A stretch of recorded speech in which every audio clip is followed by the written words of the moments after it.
welcome to Crime on Caffeine. I'm your host, Erica. And I'm your host, Allison. Thank you so much for tuning into another episode. Today, we got some coffee shipped in from Cleveland, Ohio. Since we are doing a Cleveland case, part 2 of a Cleveland case, we decided that we wanted to drink some Cleveland coffee. This comes from Rising Star Coffee Roasters. We are drinking the Peacemaker blend. Erica picked this one out because it has chocolate and candy pecans and figs as the flavors. She likes all them sweet things. But it's really good, so we just wanted to let you guys know that we are drinking some local coffee to our case. There is nothing wrong with some sweet coffee. I never said there was anything wrong with your sweet coffee. I'm just saying that's what you prefer. Yeah, so just a little recap of where we were last time in this case. This is the Cleveland kidnappings, the Cleveland abductor, Ariel Castro. So in part 1, we talked all about Michelle Knight and her childhood, everything that she went through at home, and then when she ran away, when she returned home, and then the birth of her son being taken, and then, you know, the day that she was abducted. And then we got into the beginning of her captivity and all of that I'm not going to get back into because it was very hard to listen to. Yeah, I don't want to ever talk about it again. So thank you for, skipping out that. I'm very sorry, but we will be talking about it more today because come on, man. We left off part 1 with Amanda Berry, the 16-year-old, going missing in the same area. And Michelle had a feeling that this was Castro's second victim. And she was right. So one day, Castro brought Amanda upstairs and he introduced the two girls. He tried to lie at first and say that it wasn't Amanda when Michelle called him out for it. And he was trying to say that it was his brother's girlfriend. But Michelle was like, I literally saw it on the news. I know you're lying. Also, by the way, I know we left off last. Michelle was in that blue room that she called the prison, and she had been naked for all those months. She was still naked. So, meeting Amanda, she's still just chilling there locked up naked. She was nudie patootie? Mm-hmm. So, they chatted real quick for, a minute. Michelle was just like, hey, I know you. I had art class with you. And she was like, oh, I went to this school. She was like, yeah, same. And then that was it. Michelle didn't see her again for months. They lived in the same damn house. This is a tiny-ass house. Yeah. So shortly after Amanda was brought in, Michelle realized that she was pregnant. What? Mm-hmm. T. That is tea. Mm-hmm. She tried to hide it from him because she was, so scared of what he would do. Right. But, you can only hide that for so long. Right. Actually, this is grossed me out. But one night while he was raping Michelle, he saw breast milk. And that's when he was he literally goes, you're fucking pregnant. He said the F word, not me. But it was not you. He called her a slut and started saying there was no way she would be having a baby in that house. Called her a slut? Yeah. Sir, I don't know. Holy cadiddles. He's lost his damn mind. Well, he lost that a while ago. Mm-hmm. But still, that is really dumb. Mm-hmm. Okay, so quick trigger warning before this next part. So he tried to starve her so that she would lose the baby. I don't think that was working fast enough for him. So this was when I was talking about how the dog was one of the rougher things. This is the other rough thing. No. Which this happens multiple times. I'm closing my ears again because I can't. So he actually took a barbell and punched her in the stomach with it. Yeah, I closed the book. I didn't read it for a couple more days. She was bleeding the entire night and eventually miscarried. Yeah, no shit. And he was really angry that she, quote, aborted his baby. He did that. Yeah. He did that. Mm-hmm. And he slapped her really hard in the face. Dude, are you okay? Is he not remembering things? Has he, part of his brain went through his ear while he was sleeping? It's he just has no idea, who he is. But, so this boredom, this hopelessness, this darkness carried on for the rest of 2003 and into 2004. So in April of 2004, she saw a news report that on April 2nd, 14-year-old Gina DeJesus had been abducted from the same area that both she and Amanda were abducted from. And she recognized Gina because she went to school with her older sister. She heard a girl screaming in the basement, and she knew right then and there that it was Gina down there. At this point, the dude gave her a notebook and a pencil so that she could draw and write, and this was huge. She used it to, she had like a thing when she was little where she really liked to draw wolves, so she started doing that again. She was really happy. Aww. And she was writing like poems, letters, just writing about like what was going on, how many, she was kind of using it to like keep track of how many days she was there. The girls did that a lot. And she would also write letters to like people in her life, so she would write to Joey a lot.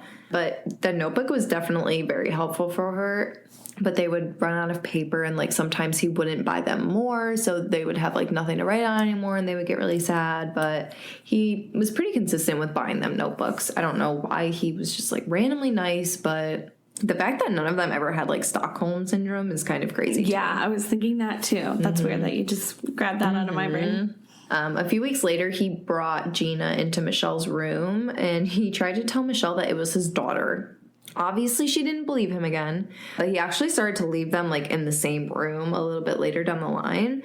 And Michelle felt like she was an older sister to the two girls, like she had to protect them. Amanda was like very separate from the other two, and they didn't really realize why at first. They didn't really know what went on between the two of them. Yeah.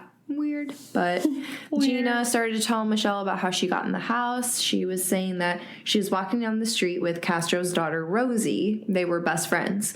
And they stopped at a payphone to call their moms and asked if they could have a sleepover. But the mom said no, so the two girls went their separate ways. So while Gina was walking down the street, Castro pulled up and told her that he was looking for Rosie. And she was like, okay, yeah, I'll help you find her. She's my best friend. Like, you're her dad. So she got in the car with him. He said that he had to go home and pick something up, and that maybe she and Emily could go to the mall. I don't know why. Sounds so familiar. I know. And like she was like, why would I want to go to the mall with Emily? Like, I'm friends with Rosie. So he gave her money for them to go to the mall and got her to come inside, and then he forced her into the basement, and then you know what happened after that. But yeah, so Gina and Michelle got super close, obviously, because they were chained together. He gave them a pot to pee in. Yes, we graduated from a bucket to a pot. If one of that's a downgrade. Yeah, depends on how you look at it. So, like, if one of the girls had to go over to the pot to pee, like, the other girl had to go with her because they were chained together. That is a different kind of bond. Yeah. One day in the summer, Castro brought his grandson for them to meet. And they were just like, why the hell is he doing this? This is where they were like, I feel like he wants to get caught. She said, I figured maybe taking a risk like that gave the dude a sick thrill. Like the way he flaunted it, that he was smarter than the cops and hadn't gotten caught. But he was like, he's too young to know what's going on. Like, it's fine. But it's still like, why do you want him to meet them? I don't know. Just weird. So after this meeting, it kind of gave them hope. He'll think it's weird and he'll say something to his mom. Like maybe someone will call the cops. So they were a little bit hopeful, but nothing happened. So a few weeks after this, he unchained them and he brought all three of them down to the basement, and he chained all of them down to a pole by their necks and their stomachs. And he put those socks in their mouth, duct taped them, the normal, threatened to shoot them if they made a sound. And so they were listening to, like, what was going on in the house. Like, why would he chain us all up down here at once? Like, they're usually never, the three of them are never together. Right. And they realized his family was there. The family of the grandson that they met, like, all of them were over. Mm-hmm. And they could, like, hear them talking upstairs. And a woman that they assumed was the grandson's, like, mom or so, I don't know. They heard her saying, like, pointing in the basement and was like, oh, what's in here? Like, can you unlock it? And he was like, oh, no, I'm doing work down there. There's water all over the floor. It's super messy. Like, I'm sorry, I can't. And so they were like, okay, maybe the lady will be sketched out. Maybe she'll call the cops. Something will come of this. Once again, nothing happened. Of course. So they actually stayed down there all chained up like this for a couple weeks until he took them back to the room. So once again, Amanda went in her own room, and then Gina and Michelle were locked up again in the room together. So a few weeks after this, he actually moved the girls into a van that he had parked in the backyard because he had family coming over again. And so they were all chained up in the van in like the second and third rows. They had a pot to pee in. But obviously the van wasn't turned on. And it was the middle of the summer at this point, so it was so hot. They were stuck in there for 5 days straight. He came to feed them like a little bit, a few times, but not much. And Michelle would actually pass out a few times that they were in there. Oh, no. Yeah. And then they moved back into the bedrooms, and so they had TVs, radios, and notebooks. So, like, it definitely wasn't so bizarre. I know. It wasn't as bad as the van, but, like... He goes from, like, I need to torture them and make them almost die, and then he goes to, oh, like, here's a TV, here's a dog, here's a book to paint in. Like, I don't understand it. Well, he has this, like, messed up view in his head that, like, this is his family. And it's, like, as much as he wants to, like, control them and torture them, he's, like, he wants them to, like, think that it's a family. It's so messed up. Yeah, still lost. Still don't understand it. I just, nope. I know. I got nothing. I know.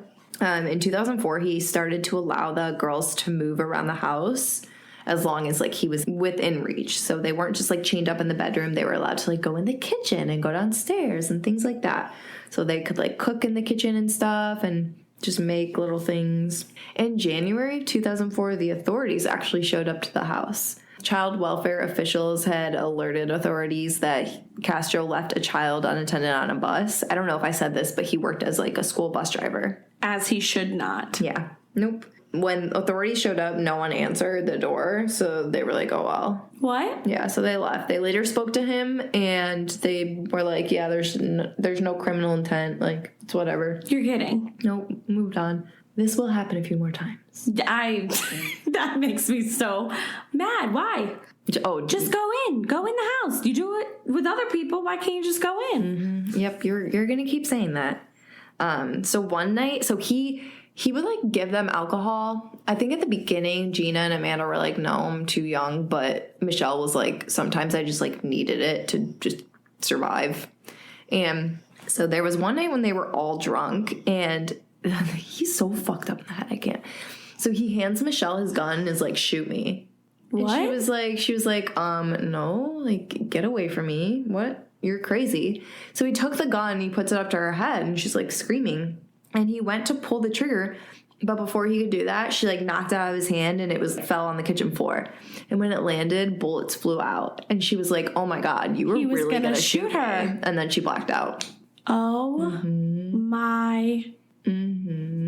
He straight up was gonna kill her. Yeah. Just right then and there. Yeah. Oh my God. Yeah. So after this, he just started treating her worse and worse. She had it way worse than the other girls. Just, like, he, like, hated her for some reason, and he makes that very apparent because he tells her all the time. Like, he tells her she's ugly and, like, all this stuff. Horrible to her. What? Not that he wasn't horrible to the other girls, but, like, she knew she had it worse, and, like, they witnessed it as well. But at this point, he was pushing her down the stairs, beating her constantly, and, like, everything else. But also something really weird happened this year. They kind of got more insight as to, like, what the dynamic was between him and Amanda. Because, like I was saying, she stayed in a separate room. They were together a lot, and they didn't really know, like, what went on. But he started saying that Amanda was his wife. What? Yeah. He treated her very differently, and he started treating the other two girls worse than Amanda. So he started, like, feeding them less and less and less, to the point where, like, they were losing so much weight. Michelle said that you could, like, literally see her bones. Ugh. Yeah. In the spring of 2006, Gina and Michelle were watching TV in their room, and they actually saw that Amanda's mother, Luana, had passed away. Which is really sad, especially because Amanda didn't know. They went up to her and they were like, we're so sorry for your loss. And she was like, what are you talking about? And they were like, we just saw on the TV, like, your mom died. That is so sad. So sad. So sad. There were, like, she had, like, a few health problems, and she'd spent, I mean, since Amanda was missing, she spent years trying to find her and, like, you know, putting flyers up everywhere and just, like, trying to, like, publicize this as much as possible. I know. And then a few weeks later, Amanda started to feel super sick, nauseous. She couldn't keep anything down. Michelle was like, sis, I think you're pregnant. Oh, no, not another one. Well, but Amanda's his wife. So in the middle of the night on Christmas Eve of 2006, she gave birth to baby Jocelyn. And this, I think the birth of Jocelyn just changed the dynamic of the household completely. I bet. Like, Michelle referred to her as, like, the light of the house, and they loved her. Like, she was adorable. They all got to play with her. Like, aww. At first, though, when she was born, she wasn't breathing. Like, she was totally blue, wasn't breathing. And Michelle gave her CPR, and she survived. Wow. Yeah. Hell yeah. Mm-hmm. So he had the girls switch rooms with Amanda and Jocelyn because theirs was bigger. So they went in the blue room, and then I think they took the pink room, or I don't know. It's really confusing. There's, like, a white room, a pink room, and a blue room. But I hate that. yeah. So he let Amanda out of her chains because he was like, I don't want the baby to see her with them on. And it was really weird, but like he took pretty good care of the baby. Like he was very responsible with it, and like he didn't want the baby to see like anything bad going on. Like he like actually cared about the baby, which is like very weird and not like him. Really weird. But he also told Michelle and Gina that they needed to have fake names around her. So Michelle chose Juju and Gina chose Chelsea. And at this point, he was letting them shower once a week. What? So like things were slightly improving, which is weird. But at the same time, things were still very bad. I was about to say, he's trying to make it seem like they're not still kidnapped. Yeah. Like, yeah. No, just, like, you still are. manipulation. Yeah. So in 2009, when Jocelyn was 2, he ended up unlocking Michelle and Gina from their chains. The same reason. He was like, I don't want her seeing that and being like, what is going on? So this started to make them think even more about escaping. Just like so close, you know, but so far still, because he always threatened to kill them with his gun. So when Jocelyn was like 2.5, 3, he started to like take her out of the house in public to meet people. He took her to church every week, and he was introducing her as his girlfriend's kid, but nobody ever knew the difference because there's no record of her birth anywhere. How would anyone know? Oh my God, I didn't even think about how would they know? They're gonna know. How would they know? So he even introduced her to his band. Yeah, like he was just like acting like it was his kid, and nobody thought anything of it. But like one good thing was he really did try to hide the abuse from her. You know, I mean, if she was around, that definitely helped the girls out, but didn't always work out that way. Obviously, if he was getting angry or something, he was going to do it. And there were times when she did witness it. Like there was one time in the kitchen, one of the girls pissed him off, and he like I think it was Michelle. I'm going to assume it was Michelle. He like slapped her in the face and was like screaming. And Jocelyn was like, why is he so mad? Or like something like that. Oh, that's really sad. So she definitely did witness some things, but not the most horrible things that he'd done. Not what he does in those rooms or anything. So in November of 2011, a neighbor said that he heard pounding on the doors coming from inside Castro's house. And he said that the windows had plastic bags over them. And he was like, okay, this is really sketchy. So he called police. Police knocked on the door. They walked around the house and no one answered. So they left. And there was never any follow-up. Yeah, I'm getting so mad at this. I'm about to leave this room. Like, what? How are you just not gonna, you're never gonna, nobody answered. You gotta go back. You gotta call. You gotta figure something out. Like, write it down in your notes. Hey, nobody answered. Make sure I go back. Like, set a freaking reminder. Go back in 30 minutes to an hour. I don't know. Yeah. Go back till somebody answers. There's clearly been more than one call. Something's not right. Nope. And you're gonna piss me off. They're probably going to piss you off like one more time. You know what? Let them have it. The following summer, the summer of 2012, Gina and Michelle realized that they had bed bugs. Yeah. Ew. So his solution was to throw plastic wrapper or like plastic, I don't know, some piece of plastic over the bed. And he was like, there, that'll kill him. I don't really know what his logic was with that. They didn't die, so they just spent the whole summer dealing with those bugs, just bit by bed bugs, itchy all the time. Ugh. Yeah, disgusting. They're like your little mosquito bites right now. Disgusting. Yep. Welcome to Florida, where there's mosquitoes at all times. And every single bug that you can ever imagine. I have 2 spiders living near my screen door. We had some termites at the same time. Although mine didn't end up being termites. They're carpenter ants. Carpenter ants. Yours were termites. They were. Mine, I still have carpenter ants. So you're going to get mad, but in July of that same summer, another neighbor called the police to report strange activity from his house. He claimed to see a naked girl crawling around in Castro's backyard and that he saw a little girl in the attic window. As you can assume, nothing came of this. That, as the police in that town, once you find out about everything that happens, like, how do you feel? Oh. But, like, seriously, you checked this house. Well, not really checked. The amount of times they'd been to the house. That's what I'm saying. Once it comes out what's going down, you're not going to be like, oh, shit, I should have done something. The 4 times we were there. Not one follow-up. Not one. Makes my eye twitch. My eye is it could be the caffeine, but my eye is twitching. A little bit of both. So at this point, I know I was saying that they were thinking more and more about the possibility of escaping. So Gina and Michelle started to like exercise to build up strength. So they were doing like push-ups and sit-ups, and they had like little nightly routines, and they would like build each other up and like motivate each other. But then towards the end of September, Michelle was no longer strong enough for it because she was pregnant for the 5th time since being abducted. Stop. Mm-hmm. That makes me so sad. So like she'd been pregnant 4 times there already. He caused her to miscarry every time. I don't have words for that. I sure don't. So when Jocelyn was 5 years old, he took her to a carnival, and they brought back corn dogs for everyone. And he tried to force Michelle to eat one, even though she was like deathly allergic to mustard. And he was like, if you don't eat this, I'm going to kill you. Like, he knew that she was allergic to mustard.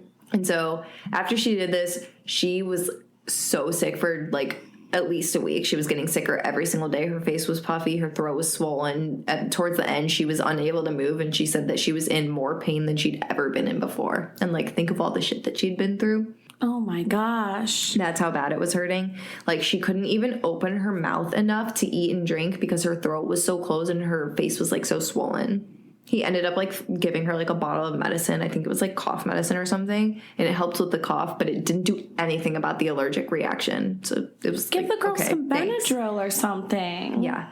So she, at this point, I mean, I know it happens in real life. It's never happened to me, but you know, in TV shows when like the character like dies and they like go to the other side and they see the white light and then like they come back to life. So this like literally happened to her. And Gina just like sat with her for it through the entire thing. Like, while she was sick the entire time, while she was getting better, like she was like that for several days, like maybe a week or 2, but Gina stuck by her side through the whole thing. And she was like, I'm so grateful. I almost died. God brought me back. Gina brought me back. It was crazy. So crazy. And then that November, Castro actually lost his job as a bus driver for a few different reasons. He made an illegal U-turn while children were on the bus. He used the bus to go grocery shopping. And remember, he left that child unattended on the bus when the authorities came and knocked on his door. He left a child when he went for lunch. He just left the bus with nobody on it, not locked, and took a nap at home. Like, what? Yeah, I don't know. He's whack. He clearly needed to lose that job. Yes, but at the same time, he couldn't afford to because his house was in foreclosure after 3 years of unpaid taxes. Well. So his life was falling apart. I think at this point he was unraveling. But he deserves it. He deserves it, and a lot worse. Yeah, he deserves much worse. Yes, but it was he was starting to unravel a little bit. His life was literally shit. He had nothing at this point. So on Jocelyn's 6th birthday, this would be Michelle's 11th Christmas there. 11th Christmas? Yeah. And she had been there for 11 years? Oh my gosh. Yeah, and this was That's probably crazy, because remember the worst. last time I asked that? You were like, oh, she was going to be there till you said the one you were Christmas. like 4 months. Oh my. Yeah, 11 Christmases, Allison. Maron. And this was probably the worst of them all because on this Christmas, Castro told her that it was time to deal with her pregnancy and that he would make it so she could never have a kid again. So he got on some boots, took her to the basement, and started kicking her in the stomach and just did not stop. 4 days later, she started to bleed so much, and she like was sitting over the toilet just like bleeding out, and the fetus literally fell into the toilet, and she like picked it up with her hands. And he walked in and saw, and once again started attacking her, being like, you aborted my baby. I should just shoot you right then and there. Like, blah, blah, blah. Why just her? Why is he doing this to her? Because he hated her the most. For what? What did she ever do to him? I don't know. I don't know. She tends to call him on his shit and challenge him a lot. As she should. Somebody needs to. He just is too weak to take it. No, he's just a messed up individual. So I messed up. hate him so much. Yeah, so he took the fetus and put it in a trash bag. And after this, after she was like bleeding out and miscarrying a baby in a toilet and then held it in her own hands, he didn't let her shower. She just had to go back to her room and get chained up with Gina. So she was disgusting. Yeah, no kidding. He like threw a couple napkins at her. But what is that gonna do? What's up with him with the napkins? You just like bled out and miscarried a child. Oh, here's a little napkin. You use a napkin to like wipe up a little sauce. Yeah. She was bleeding out. Literally bleeding out. Disgusting excuse for a man. Not even a man. So this was horrible. And I mean, he did what he said. After this, she was no longer able to have children. Like, to this day, she can't have kids of her own. Like, cannot conceive a child. Oh, that is heartbreaking. So sad. So heartbreaking. Just horrible that, like, that was the reason that, like, trying to get her child back was when she got kidnapped. Getting her child back was, like, the one thing that brought her hope. She was pregnant 5 times. He killed the baby every single time, and now she can never have a baby again. That's just messed up in so many ways.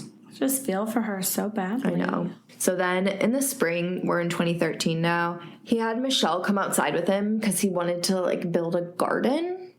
So he, like, had her, like, dig some holes and stuff, and she thought it was like they were potting plants, and he's like, no, like, bigger, deeper. And she was like, okay. He's like, deeper. And she was like, holy shit, this dude's having me dig a grave. I knew you were going to say that. Mm-hmm. She's digging her own grave. Yeah. He was like, all right, that's enough for today. We can finish tomorrow. And she was like, oh my God, tomorrow might be the day that I die. That's so sad that she has to, like, think about that and, like, have that realization. I know. On May 6th, she woke up and she had, like, a really funny feeling in her stomach. And she was talking to Gina and she's like, I feel weird. Like, there's, like, a pit in my stomach. She was like, are you pregnant? She was like, no, I'm not pregnant. I just, like, had this weird feeling. And she was like, I'm kind of bored. Like, bored? Yeah. I don't know. So they were like, listen, they could hear, like, Amanda and Jocelyn, like, playing in her room. And Jocelyn was, like, running around saying that Castro had left and gone to his mom's, like, her grandma's house. And the girl, so he would do this thing all the time where he would, like, trick them to, like, test their trust. So when it was just Michelle there and she was stuck in the basement, he would, like, leave and see if she would try to escape, make it seem like he was going to work. And then he would come back real quick and be like, I was just testing you. Because, you know, she was so good at listening to those sounds. It's like, say, he's so smart. He got her. So smart. So when Jocelyn was born, he kind of had her do tricks on them, being like, Daddy's left, to, like, see. Oh, so she was doing it that time. Well, they didn't know if that's what she was doing. And so they heard Amanda and Jocelyn downstairs, but they didn't hear him. And then they didn't hear anything at all. Like, it was totally silent. They didn't even hear either of them. So they were like, what the hell? Like, did Amanda, like, take her somewhere? Like, what's going on? Like, why don't we hear anything? And then they were, like, pounding on the door, and they were like, oh, what the fuck is going on? They were like, holy shit. And a woman started yelling, police, police. And so they literally thought, they were like, what the hell? Like, this is a trick. This isn't real. So they went and hid. They were so scared. And then they saw the uniforms and the badges. And she immediately ran to the female cop's arms. Cops searched the house, gathered evidence, and the girls left in an ambulance. They were finally found May 6th, 2013. Oh my gosh. Mm-hmm. Wow. Mm-hmm. I'm just in shock. Yeah. So 11 years, 10 years, and then 9 years for Gina, I think. That's so crazy. Mm-hmm. Think about how much life they missed out on. And, like, that was something that Michelle thought about a lot. She was like, she had been there 4 months. She was like, oh my God, like, I missed September, I missed October, November, December. Like, she missed 11 years of her life. Because it's like, they never, until they got, like, the TVs and the radios, they had no way of knowing what day it was. Or, like, what was happening in the world. Even that, like, they had no idea about anything. No, and she was like, 11 years, she was like, it felt like an eternity. I'm shook. Because they would be sitting there for days at a time with nothing. No food, no water, no clothes, no social interaction. What are you going to do? So the nightmare is over. They are found. They escaped from this demon. And that is where we are going to stop. And in the next episode, part 3, we are going to talk about everything that happened the day the girls were found, the days following, Castro's arrest, the trial, kind of like what went on in their lives afterwards, where they are now. We're going to talk about his life, his upbringing, psychology, yes, and all that stuff. So definitely want to listen to part 3 because you're going to get more of an understanding. You're going to learn what happens to his piece of shit mind and whatever happened to him. You're going to learn about the girls. And there's going to be a lot of good stuff. So I'm sorry that these first 2 parts were horrific. But I'm just happy that this one ended on a positive note. Yes, same. And I'm very excited for part 3 because I need to know why. Yes, it will be very good. I will be as informative as possible, do my research as I always do. We always be scholarly give up y'all in here. the psychological tea. Psychological tea, I like that. But thank you guys so much for listening, especially if you listen to both parts. I appreciate people who will listen to all the parts. Yes, because they want to know. They want to know all the deets. You are loyal, and we love you. Yes, and thank you guys so much for your continued support with the podcast. We are so happy with how it's going so far. So we're going to continue doing what we do and giving you all the goods. If you want to follow us on social media, it's just Crime on Caffeine on Twitter, Instagram, and Facebook. And if you want to go to our website, it's just crimeoncaffeine.com. And don't forget to, subscribe on Spotify and Apple Podcasts because it'll give you a little notification when our episodes come out. And of course, always, if you want to leave a review, we are super open to that. If you want to give us 5 stars, that would just be so great. And if you want to write a little something, that would be even more great. Yeah, thank you guys so much. Make sure you tune in on Wednesday for part 3. I'm so excited.